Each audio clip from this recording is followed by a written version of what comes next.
நீங்க ப்ராம்ப்ட் குடுத்தீங்கன்னா, 2 நிமிஷத்துல 2 சாங்ஸ் வரைக்கும் கிரியேட் பண்ண முடியும். இந்த ஏஐ டூல் என்ன அப்படிங்கிறத பாத்துரலாம். இந்த வெப்சைட் போயிட்டு உங்களுக்கு எந்த மாரி சாங்ஸ் வேணுமோ, அதுக்கு ஏத்த மாதிரி ப்ராம்ப்ட்ட நீங்க டைப் பண்ணிக்கோங்க. நான் வந்து create a Tamil song with motivational lyrics about the life, success and rock song அப்படின்னு குடுத்துருக்கேன். ஜெனரேட் மியூசிக் இத கிளிக் பண்ணுங்க. 2 சாங்ஸ் வரைக்கும் கிரியேட் பண்ணிரும். இப்ப நம்ம சாங்க ப்ளே பண்ணி பார்க்கலாம்.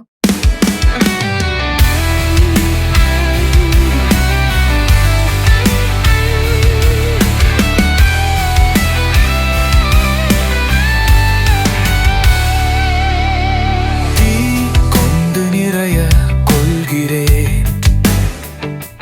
வெள்ளை கனவுகள் தீயில் துடிக்கின்றன. தடைகள் என்னை வெற்றி நோக்கி அளிக்கின்றன. நான் அடங்க மாட்டேன் எந்த சோதனையிலும். இந்த சாங்க நீங்க வந்து கமர்ஷியலா யூஸ் பண்ணணும்னா நம்ம சப்ஸ்கிரிப்ஷன் வாங்க வேண்டியிருக்கும். இந்த டூல கண்டிப்பா நீங்க ட்ரை பண்ணி பாருங்க.